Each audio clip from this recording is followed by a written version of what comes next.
planejamento no último ano de mandato.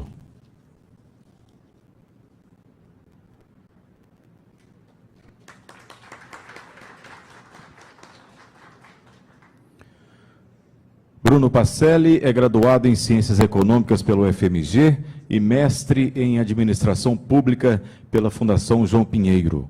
Foi gerente de Orçamento e Desempenho dos Departamentos Nacionais das entidades SESI, SENAI e IEL. Gerente de Investimento do Fundo de Previdência do Estado de Minas Gerais. Assessor na Secretaria de Estado de Planejamento e Gestão de Minas Gerais e assessor na Secretaria de Estado de Fazenda de Minas Gerais. No meio acadêmico, foi professor na Universidade do Estado de Minas Gerais, Faculdade Pitágoras, Universidade Antônio Carlos e na Faculdade Estácio de Sá de Belo Horizonte. Também foi docente do curso de mestrado em Administração Pública da Universidade Politécnica de Moçambique. Ocupou o cargo de secretário municipal adjunto de orçamento da Prefeitura de Belo Horizonte. Com a palavra, o senhor Bruno Pacelli. Primeiramente, só agradecer ao Bruno, a dificuldade dele estar aqui presente. Sei que foi um esforço danado aí, a doutora Flávia também. E agradecer, viu, Bruno, em nome da Grambel, em nome aí do prefeito Carlos Buta, a sua presença aqui. Obrigado. Por favor. Boa tarde, senhoras e senhores. Eu que agradeço o convite, agradeço a oportunidade de estar aqui com vocês, falando hoje sobre esse tema importante que é planejamento público, né? A gente, cada dia que passa, a gente tem mais certeza de que é muito importante o setor público ter um bom e um forte planejamento, né? Para poder, claro, entregar para a sociedade aquilo que ela precisa, aquilo que ela espera, né? Dar à cidade, nesse contexto nós estamos falando de município aqui, aquilo que de fato precisa ser entregue pelo setor público. Eu preparei aqui uma meia dúzia de slides só para a gente organizar a fala e poder cumprir aí os 30 minutos. Quando a gente fala de planejamento público, nós estamos falando, nós podemos resumi-lo ou representá-lo de maneira objetiva naqueles 4 instrumentos ali, né? O planejamento de longo prazo. Nesse planejamento de longo prazo, normalmente é um trabalho mais técnico, né? Ele não tem tanta cara política, ele coloca ali no horizonte de 15, 20 anos, onde nós queremos chegar, né? Nas suas diversas áreas, educação, saúde, meio ambiente, limpeza pública, saneamento, né? Então, nos seus diversos temas de atuação, o planejamento de longo prazo ele vai abordar colocando em intervalo de 15, 20 anos, né? Nem todos os municípios usam o planejamento de longo prazo, né? A Constituição Federal ela não obriga os municípios a fazerem e a manter esse planejamento atualizado. A Constituição Mineira ela fala no BMDI, né, que é o Plano Mineiro de Desenvolvimento Integrado, e aí sim o Estado tem que ter um planejamento e mantê-lo atualizado, né? Mas esse documento ele é muito importante para o setor público, ele dá o norte, né? Imaginem vocês, se nós não soubermos onde nós queremos chegar daqui a 15, 20 anos, né? E a cada 4 anos tivermos mudanças de governos, cada um caminhando no sentido, né? Vai ser muito mais difícil, mais custoso chegar naquele ponto ótimo que a gente deseja chegar, né? Então, o planejamento de longo prazo ele é muito positivo e muito importante para o planejamento público como um todo. O segundo instrumento, aí ele traz já uma característica mais política, né, que é o plano de governo. Então, cada candidato na disputa eleitoral vai construir uma proposta de estratégia para aqueles 4 anos, para a sua atuação naqueles próximos 4 anos, e o ideal é que ele seja alinhado, né, que tem uma boa relação com o primeiro instrumento, que é o planejamento de longo prazo, né? Quando for fazer uma proposta, construir uma proposta para aquela cidade, que seja visitado o planejamento de longo prazo, conhecer aqueles objetivos e, a partir dele, aí sim construir um documento que incorpora questões políticas, incorpora ideais, né? verdades ali daquele grupo político, né, que venceu aquela eleição, e aí sim faça ali um documento, mas o documento também como uma característica técnica alinhada com o planejamento de longo prazo. O PPAG, ele traz, né, todo mundo aqui conhece, o PPAG é feito sempre no primeiro ano de um governo, para os 3 próximos anos, e deixa pronto o primeiro ano do próximo mandato, né? O PPAG nada mais é do que trazer para a realidade objetiva aqueles ideais, aqueles grandes objetivos que estavam lá no longo prazo e no programa de governo, né? Então, ali no PPAG nós vamos ter programas, projetos, vamos ter meta física, meta financeira, vamos ter escopo, vamos ter público-alvo. Então, o PPAG, ele traz ali para aquela realidade, de novo, objetiva, o ideal que foi desenhado lá nos outros 2. E a lei orçamentária anual, a LOA, o último instrumento, a gente não pode tratar a LOA como orçamento, mas sim um planejamento de curto prazo, né? O PPAG é o planejamento de médio prazo e a LOA é o planejamento de curto prazo. E qual que é o papel da LOA? É ir lá no PPAG, pensar quais são os programas, projetos, ações, iniciativas que nós vamos fazer no próximo ano, né? E colocar ali metas físicas e financeiras. Então, é como se a LOA fosse um primeiro passo no sentido de chegar ao alvo, que é o PPAG de 4 anos. E quando a gente vence o PPAG, é como também nós tivéssemos dado um passo no sentido de chegar àquele alvo mais longo, que é o do planejamento de longo prazo e a previsão estabelecida no plano de governo. Então, essa é a relação desses 4 instrumentos de planejamento, e quanto maior a aderência desses 4 instrumentos, mais provavelmente mais bem sucedida será a atuação de um governo, né? Então é necessário aquele alinhamento. Uma coisa que só fiz esses 2 slides que não tratam do último ano de governo, tá? Só para a gente fazer uma introdução e um nivelamento aqui. Uma coisa que poucos municípios fazem, e aí uma coisa prática que eu acho que é importante fazer, toda vez que a gente for construir uma proposta orçamentária para o ano seguinte, a gente tem que revisitar o PPAG e revisitar o plano de governo. Quer dizer, quando a gente vai fazer uma proposta, o que nós vamos fazer para ano que vem, né? Nós temos que também revisar o PPAG. O PPAG ele não é um instrumento estanque, que é construído, como nós dissemos aqui no primeiro ano de governo, e fica parado por 4 anos. Né? A maioria do setor público brasileiro não faz revisão do PPAG, e isso é importantíssimo. Por quê? Porque muitas vezes, lá no PPAG inicial, eu fiz uma previsão de construir um projeto, de desenvolver um projeto por 3 anos, mas como ele foi o foco, foi a prioridade no primeiro ano de governo, eu consegui executá-lo todo.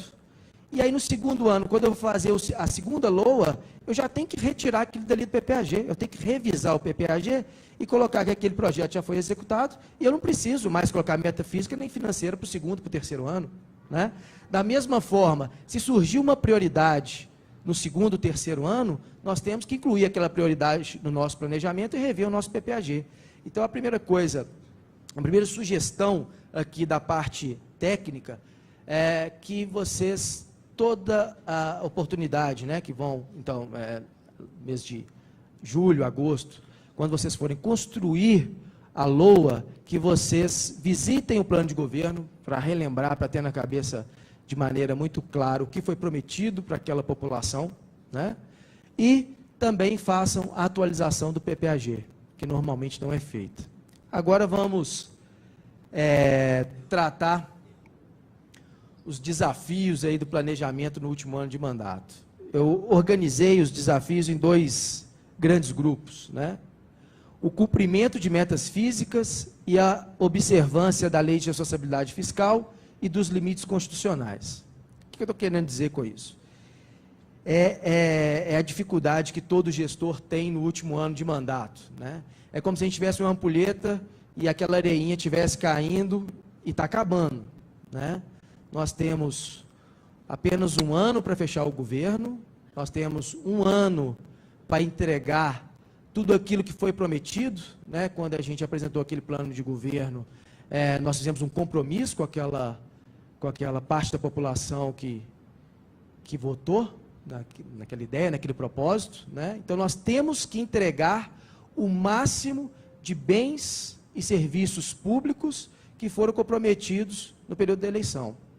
Então isso é uma demanda grande da população e uma demanda por despesa, né? Nós temos que gastar para poder atender. Do outro lado, e nós vamos tratar esses dois grupos com mais detalhes aqui na sequência, do outro lado nós temos a legislação que nos impõe, desde o ano de 2000, né, a responsabilidade fiscal. Quer dizer, nós não podemos gastar mais do que nós temos, né? Nós temos que respeitar limites, né, limite de despesa de pessoal, limite de endividamento, nós temos que aplicar um mínimo estabelecido na Constituição em educação, em saúde, e tudo isso tem que ser respeitado e observado no último ano, né? O artigo 42, que a doutora Flávia tratou aqui na fala dela, e deve ter sido tratado com mais detalhes ainda na parte da manhã, diz exatamente isso. Quando você entregar ao governo, a disponibilidade financeira tem que ser suficiente para bancar as despesas que você contraiu, né? Então, você não pode simplesmente olhar só o plano de governo, só o compromisso que você fez, querer entregar tudo, sendo que você tem do outro lado uma restrição muito forte, né? Nesse momento nós estamos vivendo, isso ainda é mais complicado, né? Porque normalmente a gente sempre trabalha, ano após ano, com o crescimento real da receita, né? A não ser em anos atípicos, sempre a receita, né? Se a gente pegar uma curva de tendência, se a gente olhar a média, a gente percebe que todo ano nós temos um crescimento real, quer dizer, a nossa receita ela cresce mais do que a inflação. Quando nós observamos esses últimos 2 anos de governo, quer dizer, exatamente os últimos 2 que vão fechar o mandato, né? 2015, 2016, nós estamos falando aqui de municípios, esses 2 anos, pelo menos, é a situação de Belo Horizonte, imagino que seja a situação da maioria aqui, nós tivemos perda real na arrecadação. O município de Belo Horizonte, no ano de 2015, não teve crescimento de receita, o crescimento foi 0, numa inflação de 10,67, então nós estamos falando que nós tivemos uma perda real de quase 11% de receita em 2015. Agora, se a gente pegar acumulado de janeiro até julho, nós temos um crescimento de na casa de 2%, entre 2% e 3% de crescimento da receita. Em cima de uma base que foi muito ruim, que foi a do ano passado. Numa inflação que está projetada para esse ano, aí na casa de 7%, entre 7% e 8%. Então, de novo, nós vamos ter uma perda real. E aí, mais um desafio, né? Como que a gente atende esse último ano de governo? Aposto que todo mundo aqui, ou quase todo mundo aqui, chegou no dia 1º de janeiro desse ano e teve aquela sensação, não consegui entregar tudo que eu precisava entregar nesses 3 primeiros anos, né? Porque a dificuldade do setor público, que o setor público nos impõe, é um desafio mesmo, né? Um negócio difícil de vencer, e a gente sempre trabalha com aquela sensação que a gente tinha que ter entregue, e temos que entregar mais do que possivelmente entregaremos, né? Então, de maneira objetiva, e aí falando de como nós trabalhamos aqui em Belo Horizonte, para a gente trabalhar no cumprimento de metas físicas, são 3 pontos que eu acho que vale a nossa atenção aqui: a análise estratégica, a relação custo-benefício e o acompanhamento mensal. O que é análise estratégica? O que eu estou chamando de análise estratégica? No final do ano passado, né, então fazendo o planejamento que íamos, onde nós íamos alocar o nosso esforço, e a esforço tanto em termos de pessoal quanto orçamento, nós paramos e fizemos uma análise. Esse governo foi um governo que teve reeleição, então nós tínhamos ali 7 anos de gestão, né? E aí a análise que foi feita é o seguinte: diante daquilo que nós contratamos com a sociedade, através do plano de governo, o que nós já fizemos? Quais foram as áreas e os setores que nós mais destinamos recursos? Onde nós mais evoluímos, né? para a gente ter uma ideia de onde está o maior déficit, né? E a gente precisa fazer essa análise. Qual foi a área que menos desenvolveu, aí sem pensar em 8 anos de governo, mas pelo menos nos 4, né? Então, quais foram as áreas que menos tiveram desenvolvimento nos últimos 3 anos? E aí, a partir desse diagnóstico, que esse aí é feito dentro do escritório, a gente vai delinear ali onde que a gente precisa, provavelmente, alocar a nossa atenção nesse último ano, né? Para a gente ver para onde vamos caminhar, qual o esforço que nós vamos fazer. Além dessa análise da estratégia de onde devemos priorizar, o município de Belo Horizonte ele tem um instrumento que eu acho interessante, eu acho que ele é muito rico, que é de fazer uma consulta para a sociedade.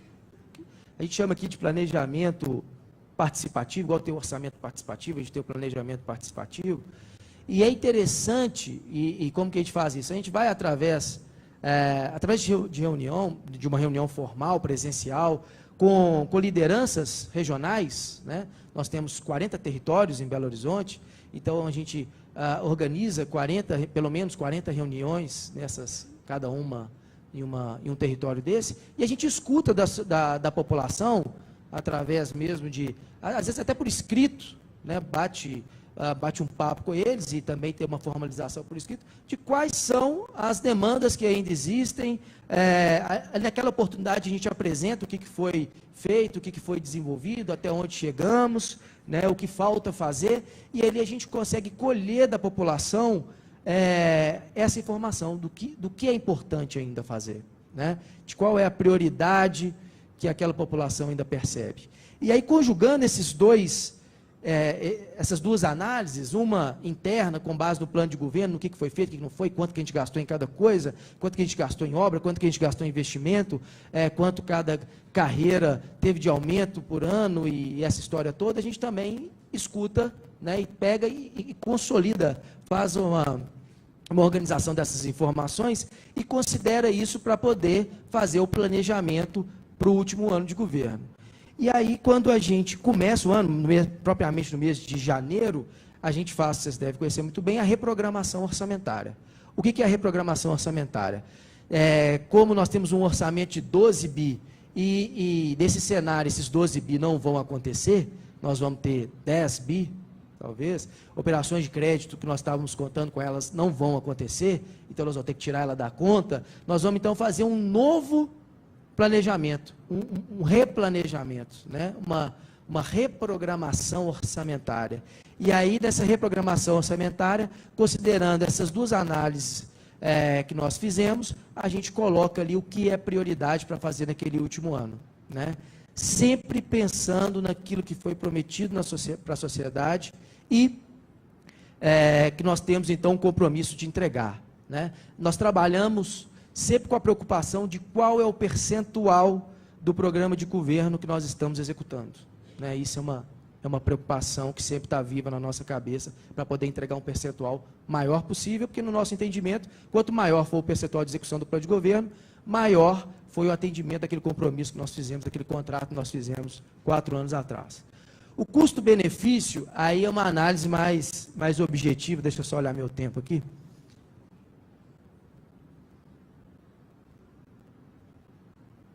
É uma análise objetiva, vamos imaginar o seguinte: nós percebemos que a população demanda mais ações ainda, intervenção pública na área de educação, um exemplo aqui, né?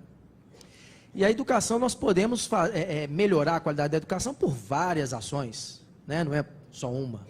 É difícil a gente saber qual é a mais efetiva, né? Então a gente pode, por exemplo, aqui, reformar escolas, porque a situação das escolas as escolas não têm uma boa infraestrutura. Nós podemos, então, mediante um diagnóstico, perceber que falta sala de aula, então ou a gente precisa construir, ou a gente precisa melhorar a qualidade da merenda, ou precisamos melhorar a qualificação dos professores para que eles tenham uma qualificação melhor e possam, então, repassar com mais metodologia e mais conteúdo, conhecimento para o aluno. A gente pode chegar à conclusão que a gente precisa de material.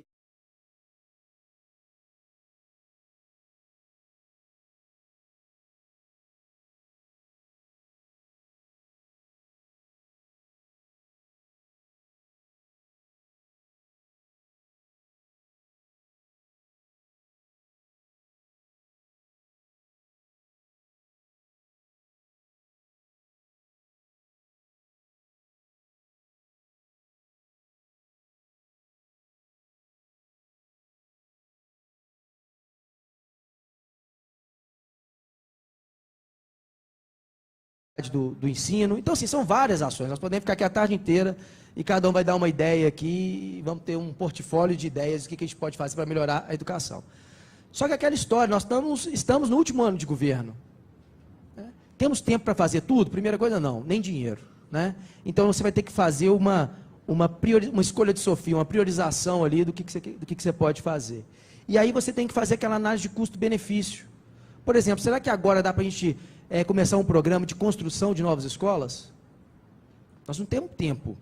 Né? Se isso for importante mesmo, então que façamos os projetos, né? E aí nós podemos entregar para a equipe de transição, os projetos prontos, para eles poderem contratar e executar, mas não dá para a gente ter ilusão que nós vamos construir escola em um ano, em 6 meses, que é o nosso caso agora. Então a gente tem que fazer essa análise de custo-benefício. Né? Onde que nós podemos aplicar o recurso escasso que nós temos para dar o melhor retorno. E essa é uma análise também que tem que ser feita, e ela é muito séria no último ano de governo. Né? Porque o tempo é muito exíguo, né? muito curto. E o acompanhamento mensal, o que é isso, gente? Muitas vezes a gente faz lá em janeiro, como eu disse, a reprogramação orçamentária, então a gente define quais são os projetos, meta física, meta financeira e começa a executar. Se não tiver um acompanhamento mensal dos secretários e do prefeito, eu acho que o prefeito não dá conta de acompanhar todas as áreas, mas eu acho que cada secretário pode fazer um acompanhamento mais detalhado e levar isso para uma reunião para o acompanhamento do prefeito. É necessário fazer, porque se a gente chegar lá no mês de novembro e perceber que o projeto não deu certo, acabou. Né? Nós vamos perder a alocação de recursos, nós perdemos a alocação de pessoas, perdemos energia e não executamos, não entregamos aquilo que nós queríamos e que nós planejamos no início do ano. Então, isso é importante fazer ao longo de toda a gestão, mas no último ano de governo é imprescindível que se faça um acompanhamento mensal da execução do planejamento daquele ano. Para quê? Para que, se chegar no mês de março, percebeu que tem um problema, um gargalo sério, o governo possa intervir, para que o jurídico possa conhecer aquela pendência que tem que ser sanada, intervir ali de maneira muito objetiva, para poder fazer aquele projeto deslanchar. Ou mais do que isso, se deu para perceber que aquele projeto não vai ter futuro, né, tirar o recurso orçamentário dele e colocar em outro que está dando certo. Né? Tirar as pessoas, aquela equipe que está alocada ali, se esforçando, dando murro na ponta de faca, tirar dali e colocar onde que a gente vai conseguir entregar. Então, esse acompanhamento mensal é que permite fazer isso. Né? Muitos governos falam, não, lá no final do ano a gente vê o que deu, o que não deu, né? Não pode. Isso tem que ser muito em tempo real, né? Não dá para a gente deixar para depois. Então, com relação ao cumprimento de metas físicas, é isso que a gente faz. Né? Resumindo, então, a gente vê o que nós entregamos, o que falta entregar, consultamos, na medida do possível, né, a população, de quais são as prioridades. Esses dois trabalhos, essas duas análises em conjunto, definem o que nós vamos fazer, o que é prioridade no último ano, e essa prioridade ela é acompanhada mensalmente, né, com relatórios mesmo no sistema, de qual é o percentual de meta que foi executado, quanto está faltando, qual é o gargalo. Todo secretário tem que assinar esse relatório para falar que tomou ciência da realidade da sua pasta, né? De forma a potencializar as entregas de bens e serviços públicos para a sociedade. Aí vem do outro lado, né? Então nós estamos ali no slide anterior, esforçando para poder fazer, para poder entregar, para produzir. Aí vem do outro lado, artigo 42. E aí, esse artigo 42, desse cenário que nós falamos, que nós estamos vivendo agora, pode ser que a análise que nós tenhamos que fazer não seja de onde nós vamos priorizar, mas sim onde que é menos importante para a população, onde são as menores prioridades, as prioridades mais baixas, para a gente poder cortar. Né? Isso é muito ruim fazer, principalmente no final de governo. Né? Onde que nós, naquele ano que nós faríamos o máximo de entregas, né, a instabilidade econômica não nos permite fazer. E aí, ao invés de a gente ter que priorizar programa, nós temos que definir onde que faremos os cortes, né? E aí sim, aí acho que o desafio ainda é maior, né? Porque o que nós tivemos que fazer foi chamar todo o secretariado e dizer o seguinte: se a despesa prevista na lei orçamentária for executada, nós vamos fechar com déficit. Se toda a despesa for executada, se todos os projetos forem executados, nós vamos fechar com déficit, porque a receita estimada não vai realizar. Então, nós vamos ter que cortar, né?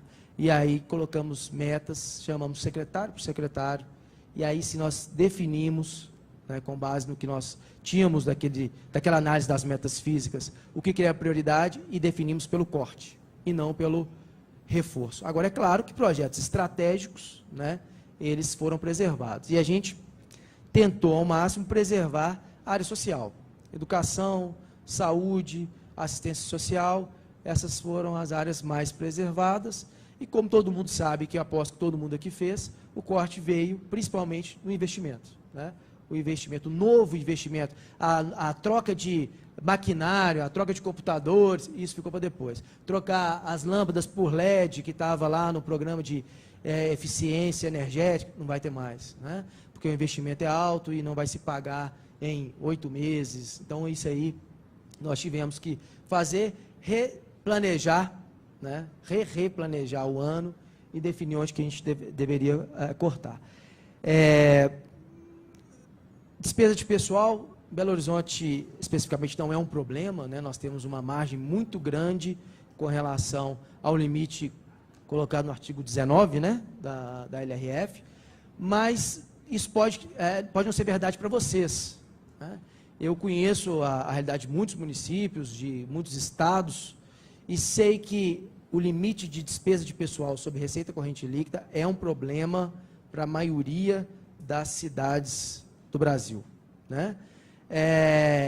E aí a atenção que eu quero passar para vocês, que nós temos que ter nesse último ano, é o seguinte: nós temos uma continha simples, né? É uma divisão. Em cima, no numerador, nós temos a despesa de pessoal, embaixo, receita corrente líquida. Aí você fala: não, tudo bem, eu estou no limite, eu não vou aumentar a despesa de pessoal, esse ano não vai ter aumento para o funcionalismo. Tudo bem, mas a parte de baixo você não controla, que é a receita corrente líquida. E se você estiver no limite, se a receita cair, você estoura essa equação, concordam? Né? Se você já estiver no limite e a receita corrente líquida cair, o que vai acontecer é que o seu limite vai estar estourado. Então, essa é uma coisa que vocês têm que acompanhar também, mês após mês, com os fechamentos, claro, quadrimestrais, que são os oficiais, mas essa é uma atenção que tem que ser cotidiana, porque a despesa de pessoal é uma despesa rígida. Como nós só temos ali como intervir naquela despesa do recrutamento amplo, né? Porque o efetivo é muito mais complicado, a não ser que a gente já esteja naquele limite máximo lá, e aí você tem algumas aberturas na lei, mas nós temos que ficar atentos, porque pode ser que, mesmo sem estourar o limite, mas o indicativo que nós vamos estourar já seja o suficiente para tomar uma decisão agora de cortar despesa com cargos comissionados de recrutamento amplo, né? Então, o que eu estou dizendo? Se no próximo quadrimestre o indicativo é que eu vai estourar, não espere estourar, né? Já faça um trabalho anterior e já vá reduzindo a sua despesa com recrutamento amplo, para você não incorrer nesse problema, né? Então, esse ano é um ano, como eu já comecei lá atrás com aquele acompanhamento mensal, é um ano que demanda um acompanhamento mensal para vários temas, né? Entregas físicas, artigo 42, despesa de pessoal, e da mesma forma da despesa de pessoal, o limite de endividamento, né? Esse eu não tenho tanta certeza se é ou se não é um problema da maioria dos municípios de Belo Horizonte, né? Aqui em Belo Horizonte, os municípios do Brasil, né? Aqui em Belo Horizonte nós não temos também, a gente tem um certo conforto com esse limite de endividamento, mas como também o denominador é a receita corrente líquida e nós estamos vendo ela cair, eu acho que é importante ter esse acompanhamento, né, intensivo, para poder fazer alguma gestão dentro das limitações que nós temos.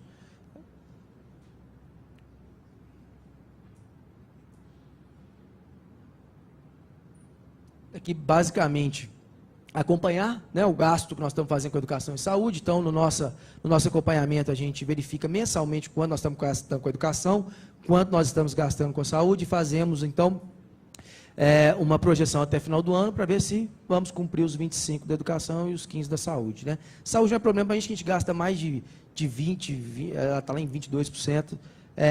A educação, como fica sempre, 28%, 29%, 27%. Então, esse aí a gente sempre tem um cuidado maior de acompanhar e de fazer a projeção para o fim do ano. E aqui meu último slide, já estou com 28 minutos de fala, vou passar uns 3 minutos aí, mas é o nosso trabalho ali, constante, da equipe de planejamento, finanças, governo e de metas, né, do planejamento estratégico da prefeitura, com a participação do prefeito, a gente faz esse acompanhamento. Então, o que são esses 3 trabalhos que nós temos? Acompanhamento mensal da receita, acompanhamento quinzenal da despesa e projeção mensal do fechamento anual. O que é isso? Primeiro, todo mês fechado, nós pegamos, então, a receita realizada naquele mês. Então, lá no dia 15 de fevereiro, nós pegamos a receita que foi contabilizada no mês de janeiro, pegamos aquela projeção que foi feita para o ano todo, janeiro, fevereiro, dezembro, tiramos o mês de janeiro da projeção e colocamos o realizado da projeção. Com base naquele realizado, né, substituindo a projeção inicial, a gente recalcula os meses para frente, com base na nova estimativa de IPCA e com a nova estimativa de PIB. Então, ali, todo mês a gente faz uma estimativa de receita.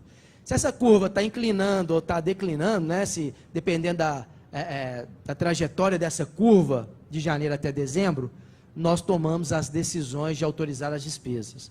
Nós temos aqui uma Câmara de Coordenação Geral, que ninguém da Prefeitura gosta, a não ser meia dúzia de pessoas, né? Ninguém gosta, inclusive a Flávia não gosta, chama de Comissão de Corte Geral, de Cortadores de Gastos, que é CCG, né? Mas o papel dessa equipe, que é composta por 4 secretários, é de sentar a cada 15 dias e, com base no que a receita, da performance da receita, autorizar as despesas. Então, o senhor é de qual município? O senhor é de qual município? Vespasiano. Então, se lá a despesa, toda a despesa de Vespasiano, se a despesa, vamos imaginar o seguinte, o senhor quer fazer uma contratação de pessoal nova, isso vai gerar despesa, tem que ser aprovado pela Câmara de Coordenação Geral, né? Então, por mais que esteja na LOA e que esteja dentro da reprogramação orçamentária, você não tem direito de contratar, você precisa da autorização. E o pessoal lá da inspeção financeira vai verificar se tem ou não autorização formal desse grupo. Então, se está no seu orçamento, se está no seu reprogramação, mas não tem essa aprovação, não pode. E toda despesa passa por essa comissão. É um trabalho difícil, chato, né, penoso? Mas tem que ser feito. Por quê? Porque esse ano nós não podemos deixar despesa mais do que a gente tem em caixa. Então, tanto é que esse ano, a reunião é quinzenal, mas desde o mês passado, nós estamos fazendo reuniões semanais, toda sexta-feira. Hoje de manhã eu tive essa reunião. A gente fica lá 2 horas, olhando todas as despesas de toda a prefeitura, se vai trocar o carpete, se vai comprar lâmpada nova, se vai contratar pessoal, se vai fazer um projeto novo, né? Se vai fazer contratação de uma obra, tudo passa por essa comissão.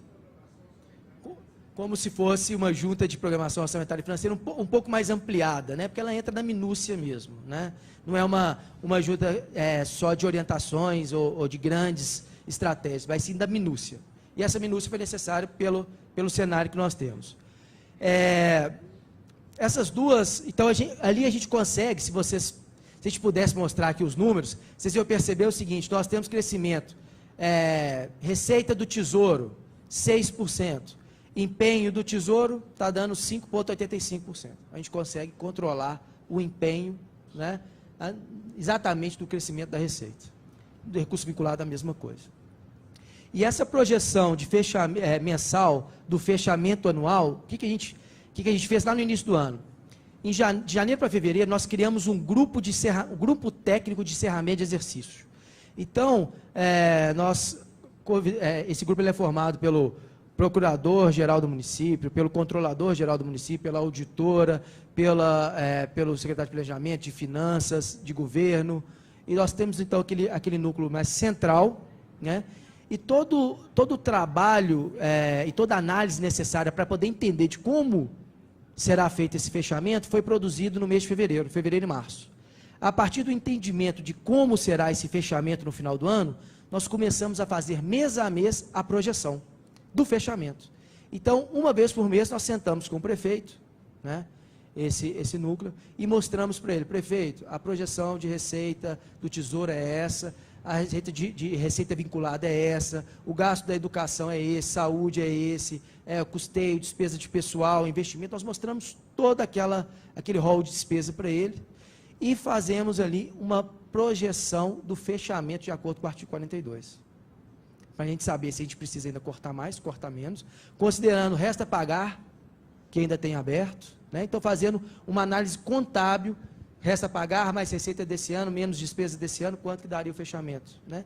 E aí nós fazemos, então, acompanhamento, mês após mês, para que não seja preciso, igual a gente já viu em muitos lugares, chegar no mês de novembro, encerrar, né, setembro, outubro, encerrar o exercício, impedir que todo mundo faça empenho, né? Fecha o sistema, ninguém consegue empenhar mais, e aí você fala que não pode mais executar contrato, aí obra para, aí não tem alimento, não tem merenda na escola, não tem medicamento no hospital. Então, para que não aconteça isso no final do ano, nós estamos tomando medidas desde o final do ano passado, e com o controle financeiro desde fevereiro deste ano. Então, desde fevereiro deste ano, a gente faz o acompanhamento para a gente saber, e não precisar tomar a medida lá na frente. Se for necessário, a gente vai tomar a medida agora, porque uma mesma medida com impacto em 8 meses vai dar uma economia muito maior do que em 2. Em 2, a medida tem que ser muito mais drástica. E se a gente fizer isso no final do ano, nós estamos mostrando que nós não tivemos planejamento, né? Então, para a gente poder ter orgulho, né, no sentido positivo da palavra, do planejamento que nós fizemos e que nós executamos em Belo Horizonte, a gente faz esse acompanhamento mensal para não ter esse caos no final do ano, para poder cumprir a legislação vigente, né?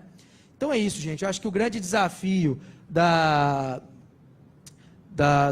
do último ano de mandato, né, no que diz respeito a planejamento, é a gente conseguir conciliar as demandas ainda existentes da população, tudo aquilo que está em aberto no nosso plano de governo, com as limitações do lado financeiro que nós temos, principalmente no último ano, principalmente colocadas pela Lei de Responsabilidade Fiscal, que é uma lei importante e que tem que fazer isso mesmo, porque senão, né, o setor público vira uma bagunça, uma irresponsabilidade total, né?